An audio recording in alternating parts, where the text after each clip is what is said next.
आवाज़ नहीं दिए थे। शांत हो जाइए दोस्तों। तो हम लोग सल्फर होगा जी। ओ बायोलॉजी, सॉरी। ओके 5 से 7 में सल्फर चल रहा था ना।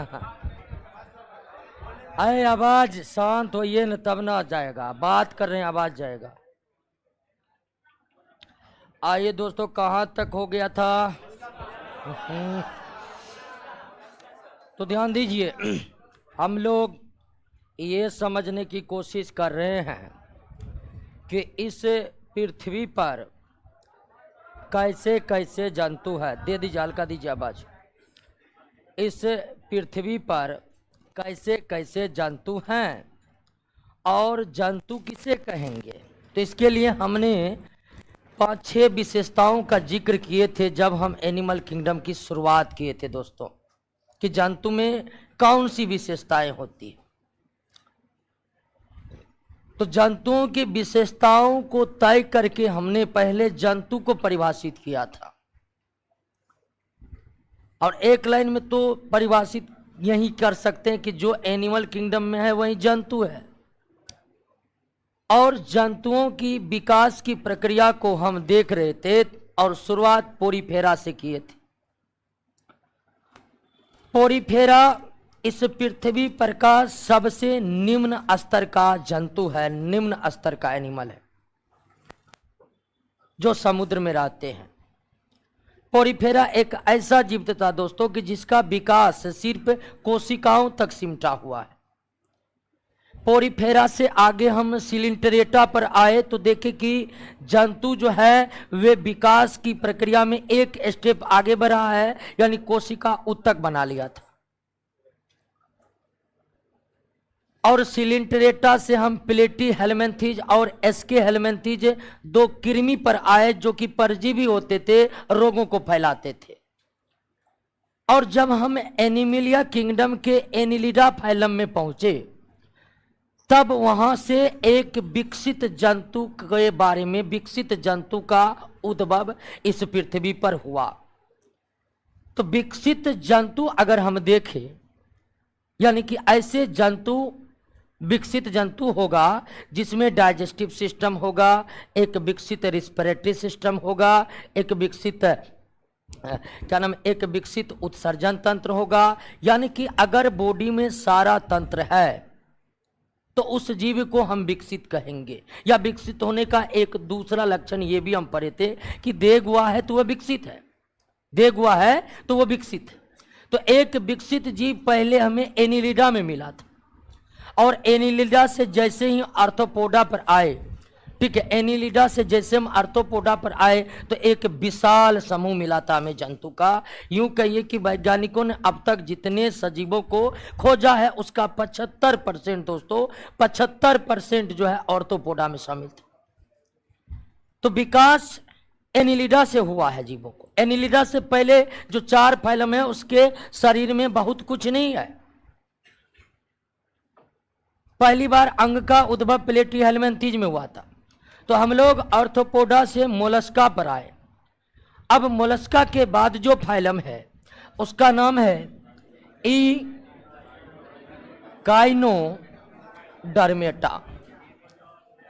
Echinodermata, Echinodermata. और इकाइनोडर्मेटा के बारे में जो सबसे विशेष जानकारी जो आपको होनी चाहिए वो कि जब आप पोरीफेरा पर थे तो पोरीफेरा टोटल का टोटल समुद्री था, लेकिन एक पोरीफेरा हम पढ़े थे एस्पंजिला के बारे में जो मीठे जल में था। यानी कुछ पोरीफेरा मीठे जल में थे। पोरीफेरा के बाद जब हम सिलिंटरेट पर आए तो वे भी समुद्री थे, लेकिन कुछ सिलिंटरेट आपको मीठे जल में पाए जाते थे। प्लेटी हेलमेंथीज, एसके हेलमेंथीज की कृमि की अगर बात करें तो वे तो परजीवी ही था कुछ, लगभग सभी। एनिलिडा नम स्थल पर पाया जाता था, आर्थ्रोपोडा हर जगह पाया जाता था, मोलस्का स्थल जल दोनों पर पाया जाता है। एनिमल किंगडम का एकमात्र फाइलम इकाइनोडर्मेटा है। एनिमल किंगडम का एकमात्र फाइलम इकाइनोडर्मेटा है जिसके सभी जीव समुद्री होते हैं, यानी कि 100% इकोनोडर्मेटा क्या होते हैं? समुद्री होते हैं। अगर सवाल आपसे ये पूछ ले दोस्तों, अगर सवाल आपसे ये पूछ ले कि एनिमल किंगडम का ऐसा कौन सा जीव है जो कि 100% उसके सारे जीव समुद्र में रहते हैं, निश्चित तौर पर वो ना तो पोरीफेरा है, वो ना तो सिलेंटरेटा है, वे कौन है? इकोनोडर्मेटा। तो इकोनोडर्मेटा के अंतर्गत जितने भी जीव हैं दोस्तों सभी समुद्र में है। यानी कि विकास के इतने आगे बढ़ने के बावजूद एक फाइलम दोस्तों आया है जो टोटल फिर समुद्र में ही चला गया। कितनी लंबी यात्रा करके खींच करके हम नम स्थल पर लाए थे एनिलिडा को, और जैसे मोलस्का से आगे बढ़ते हैं दोस्तों फिर ये समुद्र में समा गया है। तो इकोनोडर्मेटा के बारे में कई एग्जामों में अगर प्रश्न आए हैं, वैसे इस चैप्टर से ज़्यादातर एसएससी में खूब एग्जाम पूछे जाते हैं। और इकोनोडर्मेटा का पूरा क्वेश्चन बैंक अगर हम देखें तो 3 बोर्ड ने इकोनोडर्मेटा के बारे में प्रश्न पूछा, यही कि निम्नलिखित में कौन से ऐसे जीव है जो 100% समुद्री है? तो कौन है दोस्तों? इकोनोडर्मेटा। आइए दोस्तों, इकोनोडर्मेटा की प्रारंभिक अवस्था जब ये जन्म लेता है दोस्तों, प्रारंभिक अवस्था में, ठीक है, इकोनोडर्मेटा जब अपने प्रारंभिक अवस्था में रहता है, जब ये जन्म लेता है प्रारंभिक अवस्था में, तो प्रारंभिक अवस्था में इसका शरीर बायलेटरल होता है। क्या होता है? बायलेटरल होता है, द्विपार्श्व सममित होता है। इकोनोडर्मेटा जब अपने प्रारंभिक अवस्था में होते हैं तब ये बायलेटरल होते हैं। अब बायलेटरल के बाद जब ये अपनी वयस्क अवस्था में पहुंचते हैं, वयस्क अवस्था में पहुंचते हैं दोस्तों, तो वयस्क अवस्था में ये आपका आर्य सम्मित हो जाते हैं। यानी क्या? रेडियल क्या हो जाते हैं? रेडियल सिमेट्री हो जाते हैं दोस्तों। क्या हो जाते हैं? रेडियल सिमेट्री हो जाता है। एक और महत्वपूर्ण विशेषता, ऐसा ही विशेषता था किसमें? मोलस्का में हम टॉर्सन नामक प्रक्रियाओं को पढ़े थे।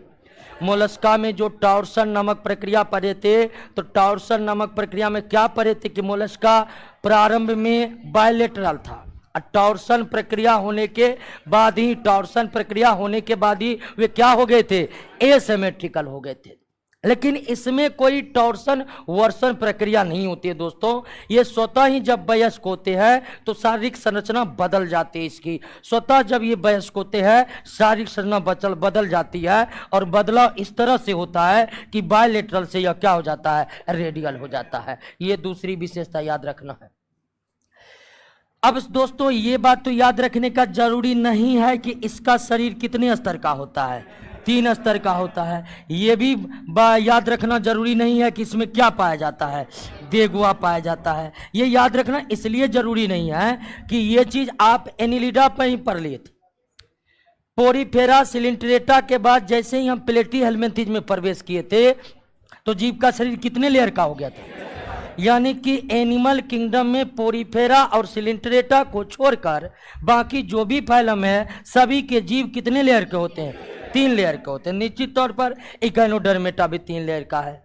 और जब हम पोरीफेरा, सिलिंट्रेटा, प्लेटी हेलमिंथेज, एस्के हेलमिंथेज से एनिलिडा पर आए थे तो वहीं पर देगुआ विकसित हो गया था। तो निश्चित तौर पर एनिलिडा के बाद जो भी फाइलम है सब में क्या होगा? देगुआ, और सब में देगुआ है। तो इकोनोडर्मेटा विकास के उस पायदान पर है कि इसका शरीर 3 स्तर का है, इसमें देगुआ पाया जाता है। अगली बात जो इकोनोडर्मेटा का हमें याद रखना है कि इकोनोडर्मेटा के पूरे शरीर, ठीक है, पूरे शरीर, इकोनोडर्मेटा के पूरे शरीर पर कांटे पाए जाते हैं। पूरे शरीर पर क्या पाए जाते हैं? कांटे पाए जाते हैं। ठीक उसी तरह जिस तरह पोरीफेरा के पूरे शरीर में छिद्र भरे पड़े थे, ठीक उसी तरह इकोनोडर्मेटा के पूरे शरीर पर क्या पाए जाते हैं? कांटे पाए जाते हैं। एकदम छोटे छोटे महीन कांटे पाए जाते हैं। जिलेबी का पेड़ देखे जी, वैज्ञानिक नाम याद है जिलेबी का? क्या होता है? क्या होता है? तो देखो जिलेबी वो पेड़ में जो फलता है उसकी बात कर रहे हैं, मुसल्लपुर हाट वाला जिलेबी नहीं, ठीक है ना? उसमें बड़ी महीन कांटे होते हैं, उसमें बड़ी महीन कांटे होते हैं। उसी तरह का कांटा, उसी तरह के छोटे छोटे कांटे पूरे इकोनोडर्म में होते हैं। तो याद रखना इनके शरीर में कांटे होते हैं। कांटा वाला एक और बॉडी मिला था हमको, कहाँ? सिलिंट्रेट में। सिलिंट्रेट में बोले थे कि सिलिंट्रेट के शरीर में कांटे होते हैं और कांटे का होना कांटों को नाइडोब्लास्ट बोले थे। और ये भी बोले थे कि नाइडोब्लास्ट की उपस्थिति केवल सिलिंट्रेट में है। तो फिर हम यहां पर भी एक कांटे की बात कर रहे हैं, लेकिन वो अलग कांटा जो सिलिंट्रेट का शरीर था, सिलिंट्रेट का बॉडी था, पूरे बॉडी में कांटे नहीं थे, जगह जगह पर बड़े बड़े कांटे था, नाइडोब्लास्ट की उपस्थिति थी। लेकिन जब आप इकोनोडर्म की बात करते हैं, इसके पूरे शरीर पर कांटे पाए जाते हैं। अब वैसे इकोनोडर्म का शाब्दिक अर्थ ही होता है दोस्तों, इकोनोडर्म का शाब्दिक अर्थ ही होता है कि कांटों वाला शरीर, कांटों वाला शरीर। इकोनोडर्म यानी इकोनोडर्म जो ये शब्द है, वर्ड है, ये इसका शाब्दिक अर्थ ही होता है कांटों वाला शरीर। यानी कि इस जीव के, इस फाइलम के जीव के जो विशेषता है कि पूरे शरीर में कांटे पाए जाते हैं, इसलिए इसका नाम ही पड़ गया इकोनोडर्म। इकोनोडर्म का शाब्दिक अर्थ है कांटा युक्त शरीर। अगली विशेषता आपको बता रहे हैं जो केवल इकोनोडर्म में है और किसी में नहीं है। एक नए प्रकार का सिस्टम, इस जीव में एक नए प्रकार का सिस्टम पाया जाता है जिसका नाम है वाटर भास्कुलर सिस्टम। क्या नाम है दोस्तों? वाटर भास्कुलर सिस्टम, यानी कि जल संवहन तंत्र, जल संवहन तंत्र, जल संवहन तंत्र। ये वाटर भास्कुलर सिस्टम केवल और केवल किसमें पाया जाता है? इकोनोडर्मेटा में। हर फाइलम की अपनी कुछ न कुछ खास विशेषता है दोस्तों। जिस तरह पोरीफेरा की विशेषता था कि पूरे शरीर छिद्रित था, ऑस्टिया से भरा पड़ा। सिलिंट्रेट में यह विशेषता था कि नाइडोब्लास्ट कांटे पाए जाते थे। प्लेटी हेलमिंथीज, एस्के हेलमिंथीज की विशेषताएं थी कि वे कृमि है, परजीवी है। एनिलिडा की विशेषता कि वे विकास के क्रम में ऐसा पहला जीव बना है पृथ्वी पर का जिसमें हर सिस्टम उपस्थित है। हर फाइलम के जीवों की अपनी एक खास विशेषता है और इकोनोडर्म की सबसे बड़ी विशेषता है कि इकोनोडर्म एनिमल फाइलम का, एनिमल किंगडम का एकलौता फाइलम है, एनिमल किंगडम का एकलौता फाइलम है जिसमें वाटर भास्कुलर सिस्टम की उपस्थिति है। अब यह समझना जरूरी है कि वाटर भास्कुलर सिस्टम है क्या। ऐसा डाइजेस्टिव सिस्टम का नाम आप सुने होंगे जो भोजन को पचाने में मदद करते हैं। रेस्पिरेटरी सिस्टम को आप नाम सुने होंगे जो श्वसन कराने में मदद करता है। एक्सक्रीटरी सिस्टम का नाम सुने होंगे जो शरीर से हानिकारक पदार्थों को बाहर निकालने का कार्य करता है। हर एक सिस्टम की अपनी एक विशेष कार्य है। तो ये जो वाटर भास्कुलर सिस्टम उपस्थित है इकोनोडर्म में, इसके क्या कार्य है? और आप हैरान रह जाएंगे, इसका कोई एक कार्य नहीं है, इसका कोई एक कार्य नहीं है। ये श्वसन में भी मदद करते हैं। ये सिस्टम किस में मदद करते हैं? श्वसन में भी मदद करते हैं। ये सिस्टम इस जीव को क्या करते हैं? प्रचलन में भी मदद करते हैं। लोकोमेशन यानी एक जगह से दूसरे जगह जाने में भी मदद करते हैं।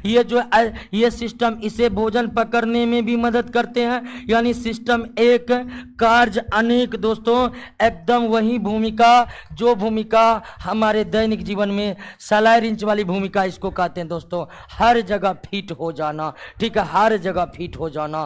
तो लगभग ये जो वाटर वस्कुलर सिस्टम है किसी एक तरह के कार्य नहीं कर रहे, लगभग हर तरह के कार्यों में इकोनोडर्म प्राणी को वाटर वस्कुलर सिस्टम मदद करता है। या यूं कहिए कि इकोनोडर्म प्राणी का जीवन इस वाटर वस्कुलर सिस्टम के सहारे ही है। अगर इकोनोडर्म फाइलम के जीवों के वाटर वस्कुलर सिस्टम को क्षतिग्रस्त कर दे तो निश्चित तौर पर जीवों की मृत्यु हो जाएगी। यानी जिस तरह से एक सजीवों के शरीर में digestive system, respiratory system, excretory system, circulatory system महत्वपूर्ण है, उसी तरह इकोनोडर्म फाइलम के जीवों के लिए ये वाटर वस्कुलर सिस्टम जरूरी है, वाटर वस्कुलर सिस्टम जरूरी है। अब बाकी ये जीव एक लिंगी होते हैं। क्या होते हैं? एक लिंगी होते हैं। और एक चीज तो हम दोस्तों भूल ही गए, एक लिंगी होते हैं। विकास के इतने आगे बढ़कर इकोनोडर्मेटा में हैरान कर देने वाले गुण हैं। एक की समुद्र में जाकर रहने लगा, एक ये चीज हैरान कर रहा था कि क्या दिक्कत था, इतने विकास के इतने पायदान पर चढ़कर इसको समुद्र का पसंद आ गया, क्या ये विकास के क्रम में स्थल पर रहने के योग्य क्यों नहीं हुआ, एक वो हैरान करता है इकोनोडर्मेटा के संबंध में।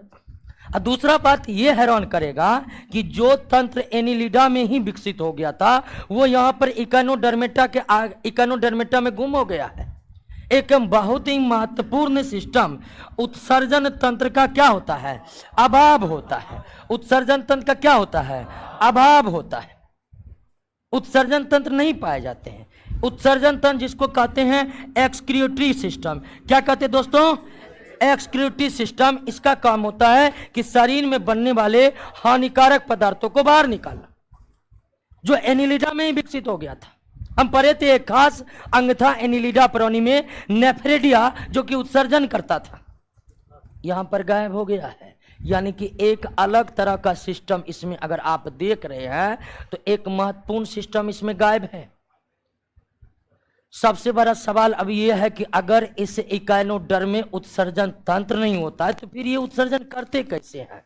तो निश्चित तौर के लिए इसके लिए वेट करिए और उत्सर्जन तंत्र को आने दीजिए। डिटेल में हम बात करेंगे कि ये करता कैसे है। उत्सर्जन करना तो पड़ेगा ही दोस्तों, लेकिन देखेंगे चैप्टर में कैसे करता है। तो इकोनोडर्मेटा के संबंध में जो कॉन्सेप्ट है वो कुछ आपको खुला कि नहीं खुला? सबसे पहली बात ये याद रखना है कि इकोनोडर्मेटा का शाब्दिक अर्थ क्या होता है? कांटों वाला शरीर। इकोनोडर्मेटा का शाब्दिक अर्थ कांटों वाला शरीर, अर्थात इकोनोडर्मेटा के प्राणी के पूरे शरीर कांटों से भरे पड़े होते हैं। कांटे छोटे छोटे महीन होते हैं। किस लिए होते हैं? निश्चित तौर पर सुरक्षा के लिए होते हैं, या आप कह सकते हैं कि इसकी शारीरिक विशेषताएं किसमें कांटे होते हैं। दूसरी सबसे बड़ी बात कि इनके सारे के सारे इकोनोडर्मेटा फाइलम के सारे जीव समुद्री होते हैं। कोई भी एक जीव स्थल या मीठे जल में नहीं पाए जाते हैं, दलदल में भी नहीं पाए जाते हैं, समुद्री होते हैं। उसके बाद इसकी प्रारंभिक अवस्था में शरीर बायलेटरल होता है। वयस्क अवस्था में शरीर का ढांचा ही बदलकर क्या हो जाता है? रेडियल हो जाता है। इकोनोडर्मेटा निश्चित ही विकास के पायदान में काफी आगे हैं। मोलस्का के बाद इसका स्थान है। तो निश्चित तौर पर इनका शरीर 3 स्तर का होता है। इनके शरीर में एक विकसित देहगुहा पाई जाती है। उसके बाद ये तो हम बता ही दिए हैं। एक खास चीज याद रखना है कि पूरे एनिमल किंगडम में एकमात्र फाइलम इकोनोडर्मेटा है। एकमात्र फाइलम इकोनोडर्मेटा है जिसके शरीर में क्या पाया जाता है? एक अतिरिक्त सिस्टम विकसित होने के साथ एक सिस्टम इसका गायब भी हो गया है। यानी कि इकोनोडर्मेटा विकास के इतने आगे आकर भी इसके शरीर से उत्सर्जन तंत्र नहीं होता है। इसमें उत्सर्जन तंत्र का अभाव होता है। और जीव क्या होते हैं? एक लिंगी होते हैं। क्या होते हैं? एक लिंगी होते हैं। क्लियर हो गया? कोई दिक्कत नहीं ना? समझ गए? अब पढ़िए तो कौन कौन विशिष्ट एनिमल्स है इस फाइलम में। सबसे ज्यादा जो आपको याद रखना, स्टार फिश,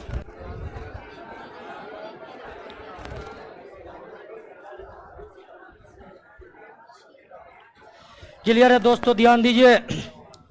स्टार फिश, और स्टार फिश इकाइनोडर्म के हैं।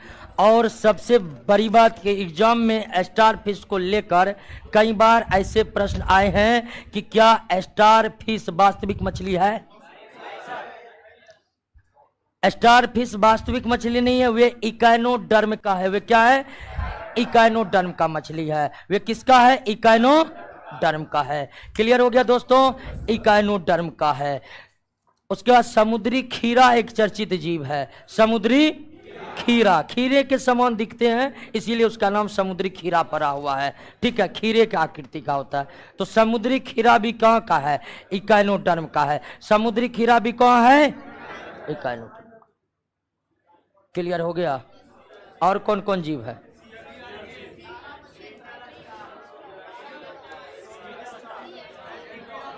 चलिए, तो जो जीव एग्जाम्पल में है उसको याद करते रहना है। क्लियर है? कोई दिक्कत नहीं ना? एनिमल किंगडम के किस फाइलम के जीव में वाटर वास्कुलर सिस्टम होता है? इकाइनोडर्मेटा में होता है। एनिमल किंगडम के किस फाइलम के जीव समुद्री होते हैं? इकाइनोडर्मेटा। हालांकि पोरीफेरा और सिलिंट्रेट भी होते हैं, लेकिन उसके कुछ जीव मीठे जल में पाए जाते हैं। इकाइनोडर्मेटा में किस तंत्र का अभाव होता है? स्टार फिश क्या वास्तविक मछली है? नहीं है, इकाइनोडर्म जीव है।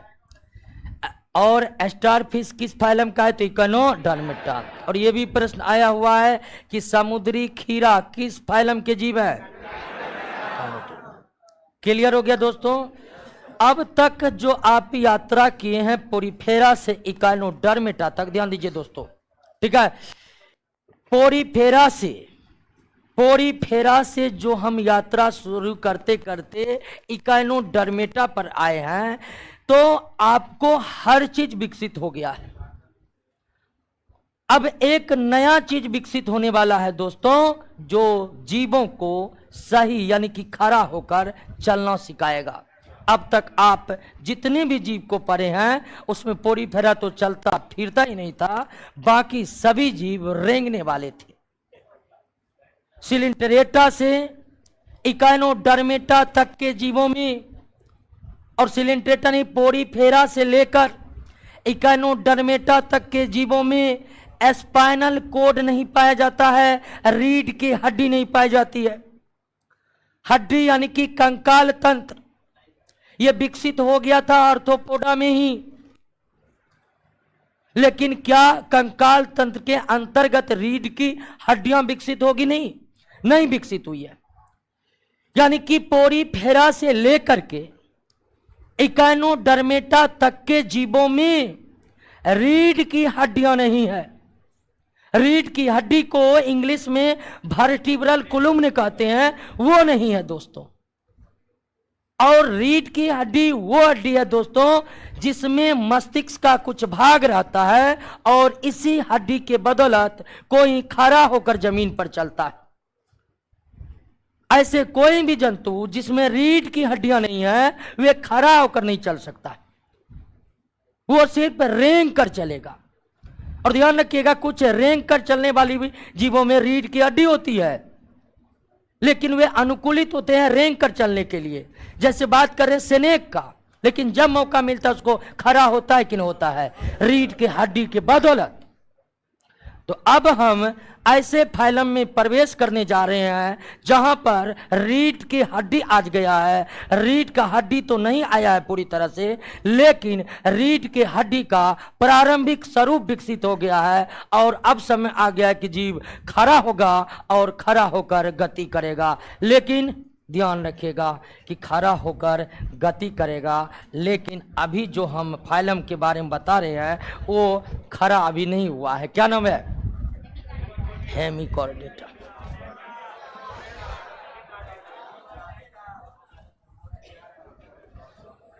हेमिकॉर्डेटा, हेमिकॉर्डेटा,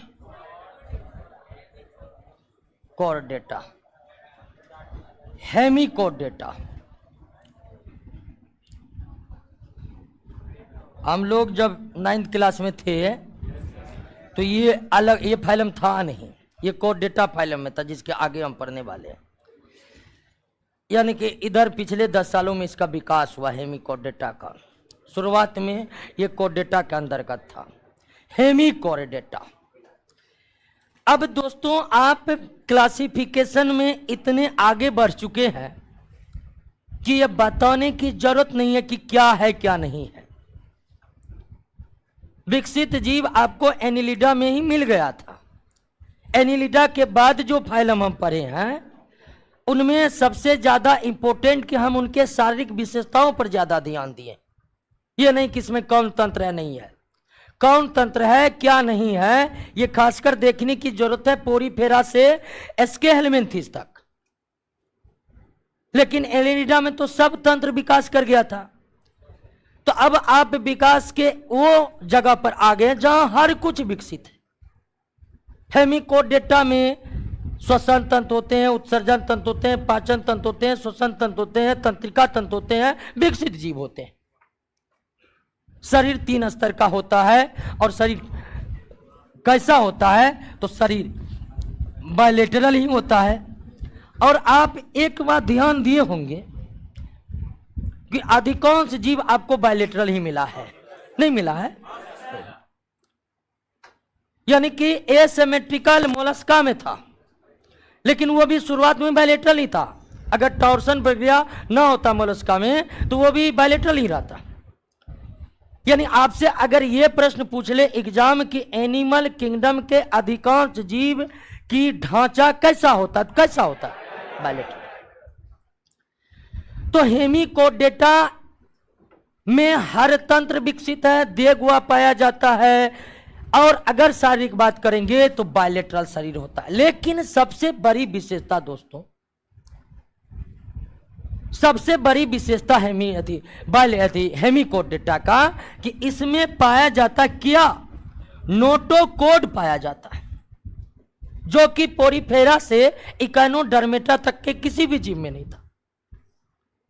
इस हेमिकोर्डेटा में क्या आ गया है? अतिरिक्त में नोटोकोड आ गया है, नोटोकोड आ गया है।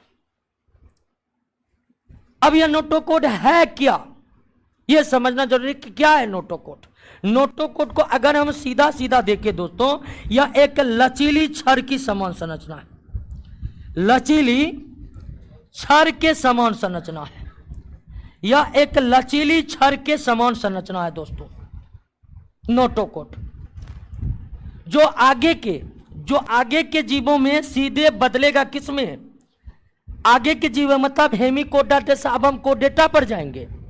तो कोर्डेटा में यही नोटोकोड किस रूप में आपको मौजूद मिलेगा? रीढ़ के। तो आप कह सकते हैं कि रीढ़ के हड्डी का प्रारंभिक स्वरूप ही क्या है? नोटोकोड। यह रीढ़ की हड्डी नहीं है दोस्तों, यह रीढ़ की हड्डी नहीं है। ध्यान दीजिएगा कि नोटोकोड रीढ़ की हड्डी नहीं है, क्योंकि रीढ़ की हड्डी शरीर के पिछले भाग में होते हैं, शरीर के पिछले भाग में होते हैं कि नहीं होते हैं? हम लोग का रीढ़ की हड्डी हमारे पीठ पर है कि नहीं है? तो दोस्तों ये पिछले भाग में होते हैं रीढ़ की हड्डी। रीढ़ की हड्डी का प्रारंभिक स्वरूप अगर नोटोकोड की बात करें तो ये जो हेमिकोर्डेटा है इसमें नोटोकोड है, इसमें नोटोकोड है, हेमिकोर्डेटा में नोटोकोड है। लेकिन नोटोकोड शरीर के पिछले भाग में नहीं, किस भाग में है? अग्र भाग में है। किस भाग में है? यानी कि यह भी जीव दोस्तों पूरा खड़ा नहीं हो सकता है, खड़ा होने की सिर्फ कोशिश कर सकता है, लेकिन पूरी तरह से यह भी खड़ा नहीं हो सकता। तो नोटोकोड क्या है? तो एक लचीली छड़ के समान संरचना है। और नोटोकोड ही विकास के क्रम में रीढ़ की हड्डी का पूर्ववर्ती है। विकास के क्रम में रीढ़ की हड्डी का पूर्ववर्ती कौन है? अर्थात जीवों में रीढ़ के हड्डी का विकास किससे हुआ है? ठीक उसी तरह जैसे अभी हम जानते हैं कि मानव का विकास पृथ्वी पर रह रहे पहले से बंदरों से हुआ है, ठीक उसी तरह रीढ़ के हड्डी का रूपांतरण पहले नोटोकोड से ही माना जाता है। लेकिन अंतर बहुत है दोस्तों। अंतर यह है कि रीढ़ का हड्डी एक विकसित चीज है जो कि शरीर के पिछले भाग में मौजूद होता है, और नोटोकॉर्ड जो है वे शरीर के अग्रभाग में मौजूद होता है, जो शरीर को ठीक तरह से खड़ा करने योग्य नहीं है यह नोटोकॉर्ड। तो हेमिकोर्डेटा विकास के लगभग पायदान में कोर्डेटा के ठीक नीचे है। हर तंत्र इसमें विकसित है, बायलेटरल शरीर है। लेकिन जो सबसे महत्वपूर्ण बात है कि इसमें क्या विकास कर गया है, नोटोकॉर्ड विकास कर गया। इसमें क्या विकास कर गया दोस्तों, नोटोकॉर्ड विकास कर गया है, नोटोकॉर्ड। अब आइए आगे के ये हेमिकोर्डेटा के जीव आपको कहां मिलेगा, तो समुद्र के किनारे मिलेगा। अब इसे समुद्री मत मान लीजिएगा, समुद्र के किनारे, समुद्र के किनारे या सुरंग बनाकर रहता है, या सुरंग बनाकर रहता है, बनाकर रहता है। और ये विशेषता देख रहे हैं ना जी, सुरंग बनाने के लिए शरीर का खड़ा होना जरूरी है, लेकिन इसका शरीर पूरी तरह से खड़ा नहीं होगा। लेकिन नोटोकॉर्ड की उपस्थिति के कारण अब यह योग हो गया कि यह अपने लिए क्या बना सकता है, एक सुरंग का निर्माण कर सकता है। दोस्तों, इससे पहले जितने भी जीव थे वे अपने लिए अपने अनुकूल आवास का निर्माण नहीं कर सकते थे। आप पोरीफेरा पढ़े, आप सिलिंट्रेट पढ़े, आप प्लेटी एल्मेंथीज, एसके एल्मेंथीज पढ़े, ये सबको जहां जगह मिल गया अनुकूलित वहां जिंदा है, नहीं मिला मर जाएगा। पोरीफेरा से लेकर इकोनोडर्मेटा तक के जीवों में इतनी हिम्मत नहीं थी कि वे अपने लिए अपने अनुकूल एक आवास का निर्माण कर सके। आवास के निर्माण की प्रक्रिया का प्रारंभ कहां के जीवों से होता है, हेमिकोर्डेटा से है, और यह अपने लिए सुरंग बनाने में सक्षम है। लेकिन सुरंग इसे केवल कहां बन सकता है, समुद्र के किनारे। ठीक है, और आप जान सकते हैं कि ये नोटोकॉर्ड इसको इस योग बनाया है। तो हेमिकोर्डेटा को समझे, बाकी इसके जीव का नाम तो इतना कठिन है, एक बार फिर भी आप पढ़ने का कोशिश कीजिए।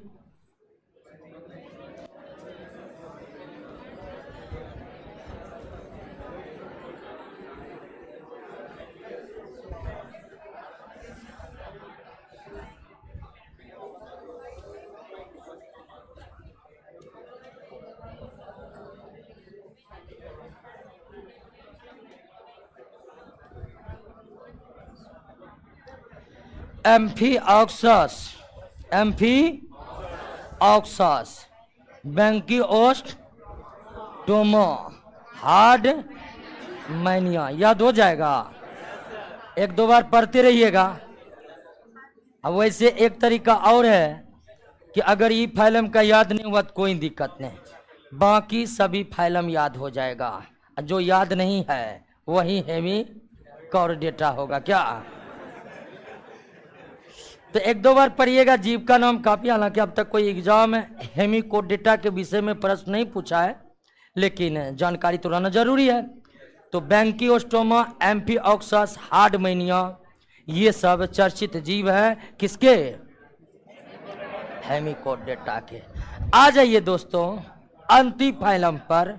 अब यहीं पर हमारी यात्रा समाप्त हो जाएगी। कहां पर आ गए हैं, कोर्डेटा पर। हाँ, उत्सर्जन तंत्र पाया जाता है इसमें, है ना, उत्सर्जन तंत्र पाया जाता है। उत्सर्जन तंत्र सिर्फ एकानोडर्मेटा में नहीं पाया जाता, ठीक है, इसमें पाया जाता है। आइए दोस्तों, अब हम उस फाइलम में पहुंच गए हैं जो विकास के चरम अवस्था को प्राप्त किए हुए है। अर्थात अगर इस पृथ्वी पर का सबसे कम विकसित जीवों का फाइलम पोरीफेरा है, तो सबसे अधिक विकसित जीवों का फाइलम कोर्डेटा है। और कोर्डेटा के अंतर्गत मानव भी शामिल है, यानी कि क्लासिफिकेशन के इस चैप्टर में मानव किसमें है, तो मानव किसमें है, कोर्डेटा में। मानव को कोर्डेटा फाइलम के अंतर्गत रखा गया है। अब आप समझ सकते हैं, जिस फाइलम में खुद मानव है तो निश्चित ही वे फाइलम विकास की अंतिम अवस्था पर होगा। क्योंकि मानव ही विकास के अंतिम अवस्था फिलहाल बना हुआ है, लेकिन विकास कभी रुकने वाली प्रक्रिया नहीं होती है। विकास लगातार चलने वाली प्रक्रिया है।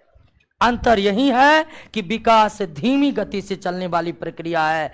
एक जीवों से दूसरे जीवों का विकास होने में करोड़ों वर्ष लगते हैं, करोड़ों वर्ष लगते हैं। इसलिए हम अपने एक छोटी सी जिंदगी 7200 उम्र की जिंदगी में विकास को कुछ महसूस ही नहीं कर पाते हैं, पर्यावरणीय विकास को कुछ महसूस ही नहीं कर पाते हैं, और हमको लगता है कि विकास स्थिर है।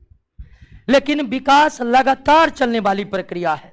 अभी जो आप porifera, coelenterata, platyhelminthes, aschelminthes, annelida, arthropoda, mollusca, echinodermata, hemichordata और अब कोडेटा पर आए हैं, तो इतने फाइलम के जो जीव से आपकी मुलाकात हुई है, तो क्या ये पृथ्वी पर एकाएक आ गए? नहीं आए। एकाएक इन सभी फाइलम के जीवों का विकास पृथ्वी पर नहीं हुआ, धीरे धीरे से हुआ है। यानी विकास पोरीफेरा से हुआ है, फिर लाखों करोड़ों वर्ष पोरीफेरा इस पृथ्वी पर रहा, तब एक अलग टाइप का जीव सिलिंटरेटा आए, लाखों करोड़ों वर्ष बाद भिन्न भिन्न जातियों का क्या होते गया? विकास होते गया। तो आज जो आप इतने प्रकार के जीव जंतु और पेड़ पौधे को देख रहे हैं, ऐसा नहीं कि पृथ्वी का निर्माण हुआ और ऊपर से सब गिर गया कि चलो भाई पृथ्वी पर रहते हैं, ऐसा कुछ भी नहीं हुआ। यह विकास धीमी गति से हुआ है, यह विकास लगातार हो रहा है, यह विकास सदा चलने वाली प्रक्रिया है, यह विकास धीमी गति से चलने वाली प्रक्रिया है, और यह विकास नहीं रुकने वाली प्रक्रिया है। कोरिडेटा अंतिम फाइलम में है। अब इसमें क्या बताएं, क्या विकसित है? विकास का जो सर्वोच्च अवस्था है दोस्तों, उसको कोरिडेटा प्राप्त कर लिया है। और जो सर्वोच्च विशेषता यह है कि दोस्तों कि इसमें अब विकसित हो गया है रीढ़ की हड्डी। जो सबसे खास बात है कि आपको रीढ़ का हड्डी सबसे पहले किस फाइलम में मिला है? हाँ, रीढ़ के हड्डी को वर्टिब्रल कुलुम्न कहते हैं। रीढ़ के हड्डी को वर्टिब्रल कुलुम्न कहते हैं, वर्टिब्रल कुलुम्न कहते हैं। और मानव में आप जानते होंगे 26 रीढ़ की हड्डियां है, गला से लेकर पीठ के निचले हिस्सों तक फैला हुआ। तो कोरिडेटा सबसे विकसित फाइलम है, सबसे विकसित फाइलम है। इसी कोरिडेटा फाइलम में मानव शामिल है। और यह अब बताने की जरूरत नहीं है दोस्तों कि कोरिडेटा में क्या है। वास्तव में कोरिडेटा में सब कुछ है, और जो एक विशेष कोरिडेटा में है वो है एक विकसित रीढ़ की हड्डी।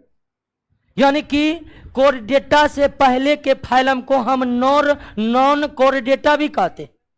अब जानते हैं कि पोरीफेरा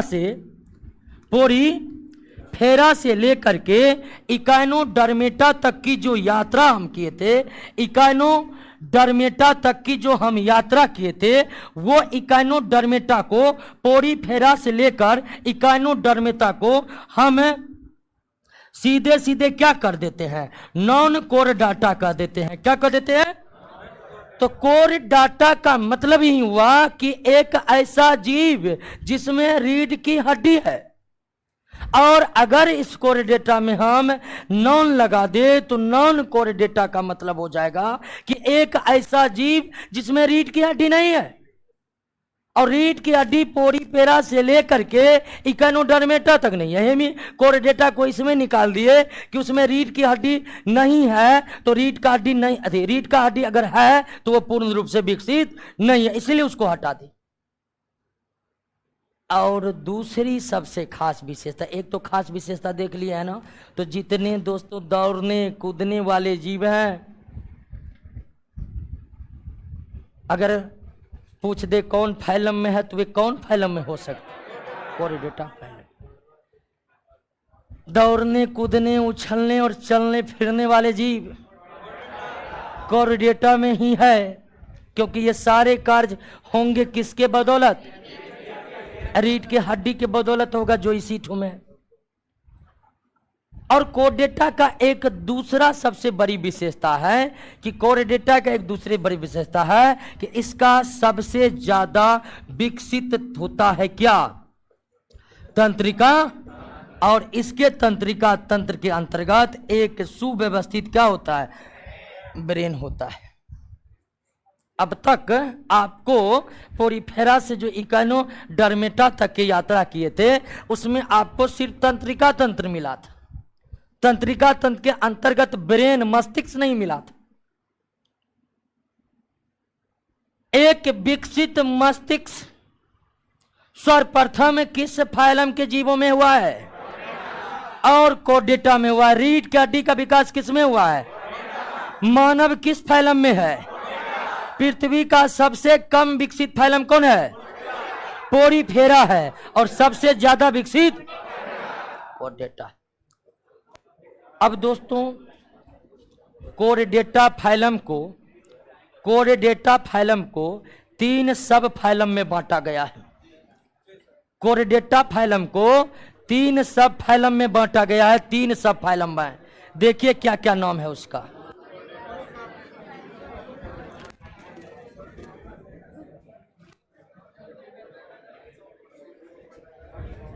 कोर्डेटा फाइलम को 3 सब फाइलम में डिवाइड किया गया है। 3 सब फाइलम में डिवाइड किया गया है।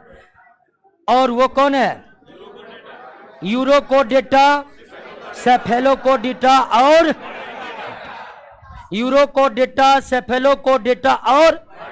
वर्टिब्रेटा। पीछे वाला इधर उधर कर रहे हैं, ध्यान बना के रखिए। हाँ, ध्यान बनाए हुए ना? हाँ, सजगता गई तो कॉन्सेप्ट गया, और कॉन्सेप्ट गया तो समझिए दोस्तों फिर मुश्किल है कि ना है? हाँ, तो सजगता नहीं जानी चाहिए, क्योंकि उम्र ही आपकी ऐसी है कि इस उम्र में सजगता गया तो भटकना तय है। और भटकने के बाद कहिएगा कि हमें सुधार होगा तो एक अच्छी खासी समय आपके लिए खत्म हो चुका है। जीवन में बहुत कम मौका है, और अगर अभी ही तय कर लिए कि 100 साल हम जिंदा रहेंगे तो ऐसा मत सोचिए। औसत आयु आज भी 75 है। औसत आयु आज भी कितना है? 75। भारतीय लोगों की हम बात कर रहे हैं। यह अलग बात है कि स्वास्थ्य जिनका अच्छा है शतक मारते हैं, ठीक है? तो एकदम हमारी तो यही विनती है कि सब शतक क्या दोहरा शतक उम्र का लगाए। हालांकि बहुत आदमी फेंकने में होते हैं, सीधा कहते हैं कि हमारी उम्र भी आपको लग जाए, और हमारी उम्र लग जाए 1 साल भी उसका उम्र का कोई ले लेगा तो हाय तोबा, केस सुप्रीम कोर्ट तक ना चले जाए।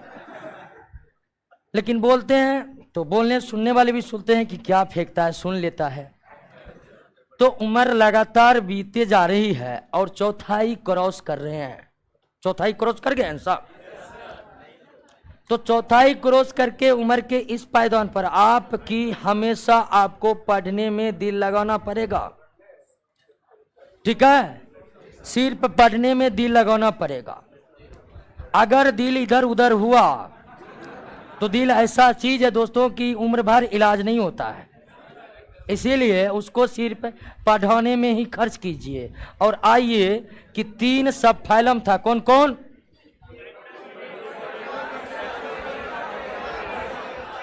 यूरोकोर्डेटा, सेफेलोकोर्डेटा और वर्टिब्रेटा। आइए दोस्तों, ये कोर्डेटा फाइलम का सब फाइलम है, यानी वर्टिब्रेटा भी फाइलम ही है, लेकिन उप लगा हुआ इसमें, जैसे मुख्यमंत्री उप मुख्यमंत्री। तो कोर्डेटा फाइलम है मेन। कोर्डेटा फाइलम में सभी विकसित जीव है, खासकर वे जीव जो रीढ़ के हड्डी से युक्त है और जिसमें मस्तिष्क बना हुआ है, वे सभी कोर्डेटा फाइलम में है। और कोर्डेटा फाइलम में 3 अलग अलग विशेषताओं वाले जीवों को 3 सब फाइलम में बांटा है, जिसमें हमारे जरूरत के कौन है? वर्टिब्रेटा है। इसी के बारे में हम पढ़ना है। और वर्टिब्रेटा फाइलम की क्या विशेषताएं हैं? 3 मुख्य विशेषताएं वर्टिब्रेटा का आप रखिए। पहली मुख्य विशेषता तो कोई जानने की जरूरत नहीं है। पहली मुख्य विशेषता है कि पूर्ण विकसित रीढ़ की हड्डी होती है। दूसरा कि इसमें ब्रेन तो होता ही होता है और यह ब्रेन क्रेनियम नामक खोल में बंद होता है। क्रेनियम नामक खोल में क्या होता है? बंद होता है। क्रेनियम नामक खोल में बंद होता है। एक विशेषता आपका दूसरी विशेषता वर्टिब्रेटा का। और तीसरी विशेषता कि इसमें पूर्ण विकसित सेंसेटिव ऑर्गन यानी कि संवेदी अंग पाए जाते हैं। और अगर हम स्तनधारी अथवा मानव के संवेदी अंग के बारे में बात करें तो संवेदी अंग कितने हैं? जीभ, आंख, नाक, कान और त्वचा। ये क्या है? सेंसेटिव ऑर्गन है। इसे हम ज्ञानेंद्रियां भी कहते हैं।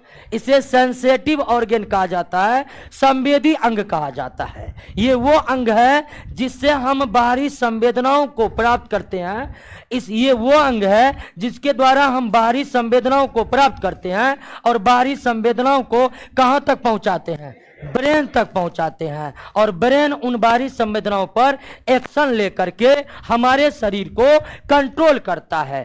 तो कोर्डेटा एक पूर्ण विकसित फाइलम है और इस कोर्डेटा फाइलम के जीवों के अंतर्गत, कोर्डेटा फाइलम के अंतर्गत जो वर्टिब्रेटा एक सब फाइलम है, इसकी 3 विशेषताएं याद रखना है कि विकसित रीढ़ की हड्डी, ब्रेन क्रेनियम खोल में बंद और एक विकसित संवेदी अंग पाया जाता है। और मानव की अगर बात करें, वैसे सभी स्तनधारियों प्राणी का अगर हम बात करें तो कितने संवेदी अंग? और जिंदा रहने के लिए संवेदी अंग का होना क्या है? बहुत जरूरी है। अब वर्टिब्रेटा फाइलम हमारे लिए बहुत ही इम्पोर्टेंट फाइलम है। और इस वर्टिब्रेटा फाइलम के अंतर्गत कौन कौन क्लास आते हैं? तो क्लास पीसेज, क्लास पीसेज हम पढ़ रहे हैं वर्टिब्रेटा सब फाइलम के अंतर्गत आने वाले क्लास को। आपको बताए थे कि क्लासिफिकेशन का जो तरीका है उसमें हम जाति से क्लासिफिकेशन करना शुरू करते हैं और किंगडम पर आकर स्टॉप मारते हैं। तो किंगडम फाइलम में डिवाइड हुआ। अब फाइलम किस में डिवाइड होता है? क्लास में। तो अब हम ये देख रहे हैं कि वर्टिब्रेटा फाइलम के अंतर्गत कौन कौन से क्लास हैं। तो पहला क्लास क्या है? पीसेज। दूसरा क्लास क्या है? एम्फीबिया। दूसरा क्लास क्या है? एम्फीबिया। तीसरा क्लास क्या है? रेप्टेलिया। तीसरा क्लास क्या है? Reptilia, Reptilia.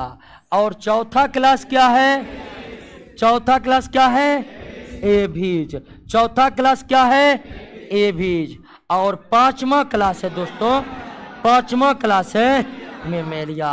5वां क्लास है आपका मेमेलिया। 5वां क्लास है आपका क्या? मेमेलिया। अब दोस्तों हम जीवों के एक ऐसी दुनिया में है जो जीव हमारे आसपास रहते हैं। अब तक जो पोरीफेरा से आप इकाइनोडर्मेटा तक आए थे, वे ऐसे जीवों के समूह थे, वे ऐसे जीवों के समूह थे जो हमारे आसपास नहीं होते थे, जो हमारे आसपास नहीं होते थे। ठीक है, जो हमारे आसपास नहीं होते थे, ध्यान दीजिए। लेकिन अब आप जो इस वर्टिब्रेटा फाइलम में आए हैं, आप जो इस वर्टिब्रेटा फाइलम में आए हैं, ये वो जीव है दोस्तों जो हमारे आसपास है, जो हमारे आसपास है।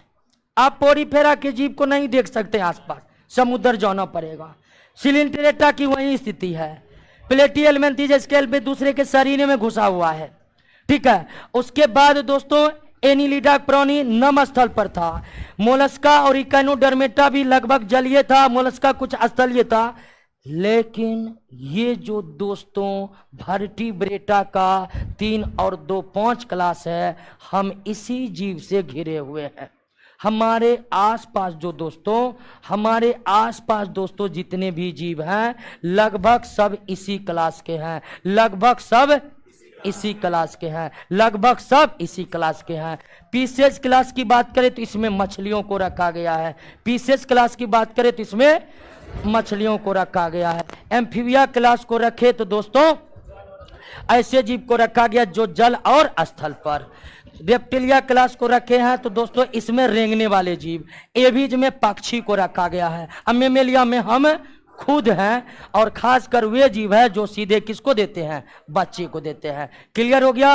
अब हमें इस 5 क्लास के बारे में पढ़ना है और आइए नेक्स्ट क्लास में हम इस 5 क्लास का जिक्र करेंगे दोस्तों, ठीक है।